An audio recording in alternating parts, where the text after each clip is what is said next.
안녕하세요. 뉴스반장입니다. 윤석열 대통령이 2024년 벽두부터 또 하나만한 헛소리를 늘어놓으며 민생 타령을 시작했습니다. 매번 반복되는 레파토리여서 이제는 별로 새롭지 않은데요. 특히 이번 신년사에는 민생이라는 단어가 수없이 등장했습니다. 역시 말 따로 행동 따로 정부다운데요. 이런 윤 대통령의 신년사는 총선이 있기 때문으로 분석됩니다. 하지만 이 거짓말을 고지곳대로 믿어줄 국민이 있을까요? 민생을 이야기하면서 서민, 특히 취약계층을 위한 예산을 모조리 삭감한 정부, 또 청년들의 다양한 지원마저도 반토막, 아니 10분의 1로 예산을 날려버린 정부, 사실 아무런 기대가 없는 거죠. 이러면서도 재벌과 부자 감세는 계속해 확대하고 있는데요. 지난달 26일 윤석열 정부가 내놓은 난방비 절감 대책은 우리 모두를 분노케 만들었습니다. 영하 10도에 살을 에이는 추위 앞에 가스비가 두려워 제대로 된 난방조차 못하는 서민들을 향해 난방비가 비싸면 안 쓰는 것이 방법이라고 국민의 인식 전환을 요구한 건데요. 제정신일까요? 배고프면 굶으라고, 돈이 없으면 싼 거 사 먹으라고 이야기하는 것과 대체 뭐가 다를까요? 이러니 욕을 처먹고 있는 거죠. 누가 들어도 개 어이없는 소리였는데요. 그러니 이게 나라냐라는 말이 절로 나오는 겁니다. 올해를 경제적 성과와 경기 회복의 온기가 국민 여러분의 삶에 구석구석 전해지는 민생 회복의 한 해로 만들겠습니다. 우리나라 저출산의 원인과 대책에 대해 지금까지와는 다른 차원의 접근이 필요합니다. 새해 첫날 윤석열 대통령은 국립현충원 참배로 일정을 시작해 신년사를 발표했습니다. 민생을 국정의 중심에 두고 문제 해결을 위해 행동하는 정부가 되겠다고 강조했는데요. 말 따로 행동 따로 유체이탈 화법을 또 시작한 겁니다. 윤 대통령의 신년사는 지난 한 해 경제에 대한 진단 및 반성으로 시작됐는데요.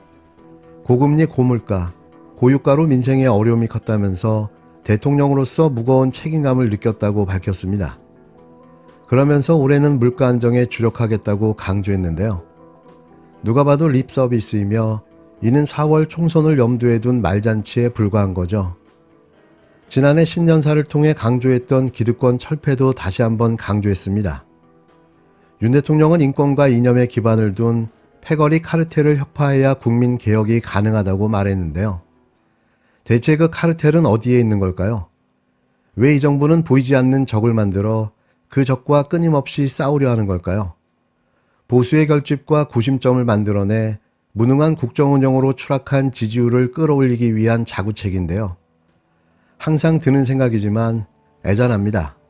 또 저출산 문제를 정부의 당면 과제로 꼽았던 윤 대통령은 불필요한 과잉경쟁 개선과 함께 지방균형 발전 정책을 해법으로 제시했는데요. 모든 근본적 대책 없이 그때그때 필요한 말을 하고 있는 건데요. 이게 저출산 대책과 무슨 상관관계가 있는 걸까요? 이어 북한의 핵미사일 도발에 대해선 강경 대응을 예고했습니다. 선의에 의존하는 굴종적 평화가 아닌 힘에 의한 항구적인 평화를 구축해 나가고 있다며 한국형 삼축 체계를 구축하는 데 속도를 내겠다고 강조했는데요. 노동교육 연금 3대 개혁 추진 사항도 점검하며 완수 의지를 밝혔습니다.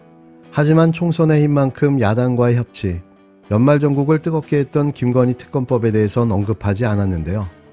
저희가 기대한 건 말 따로 행동 따로의 신년사가 아니라 대국민 사과였습니다. 이렇게 또 2024년 야만의 시대가 시작됐습니다. 지난 한 해 좋은 한 해 되셨길 바랍니다. 모두에게 지난 해보다 나은 올해가 되도록 저와 우리 국민의힘이 한 발 앞서서 부지런히 준비하고 실천하겠습니다.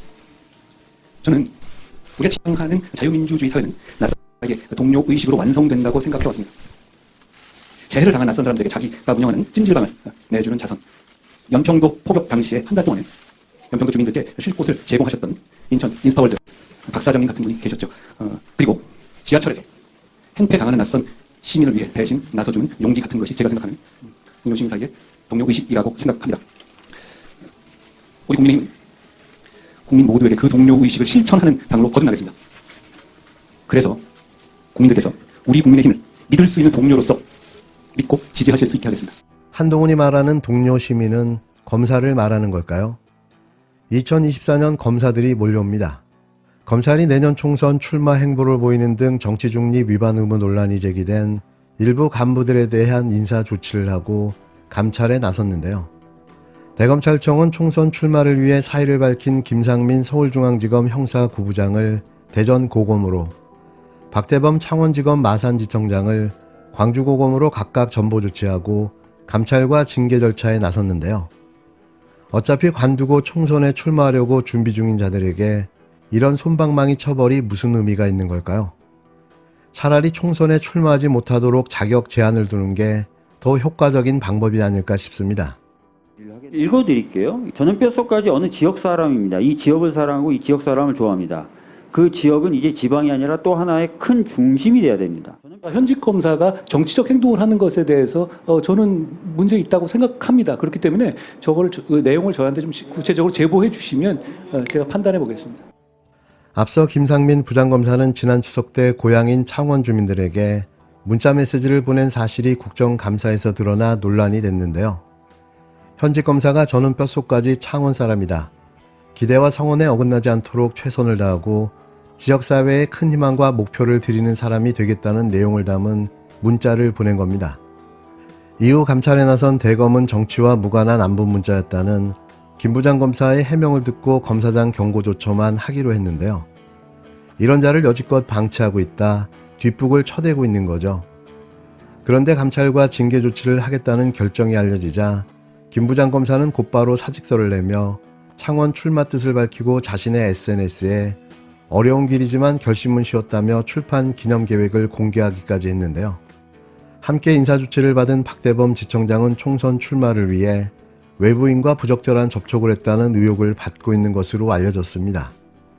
이원석 검찰총장은 박 지청장의 행위에 대해 보고를 받은 뒤 크게 화를 냈으며 마산현지에 특별감찰반을 보낸 것으로 전해졌는데요. 사실 이런 소식이 전해질 이유가 있나요? 그냥 감찰을 하면 되는 거죠. 사실 검사들의 총선 출마는 윤 대통령의 권장사항 아니었던가요? 대검찰청은 총선을 앞두고 검찰의 중립성 훼손이나 의심을 받게 하는 행위는 용납할 수 없다며 검찰의 정치적 중립을 엄정하게 지켜나갈 것이라며 이를 훼손하는 행위가 없도록 할 것이라고 밝혔는데요. 이미 이 나라의 대통령이 된 윤석열도 법무부 장관으로 임명됐던 현 국힘당 비대위원장인 한동훈도 정치 중립 위반을 자행한 자입니다. 이 두 사람 모두 특수부 검사 출신인데요. 지금 장난하는 건가요? 법을 바꿔야 합니다. 검사가 공직에 출마하려면 검사를 관두고 5년이 지나야 한다고 말이죠. 그게 아니라면 제2의 윤석열, 제2의 한동훈의 등장으로 검찰공화국은 계속될 게 분명합니다.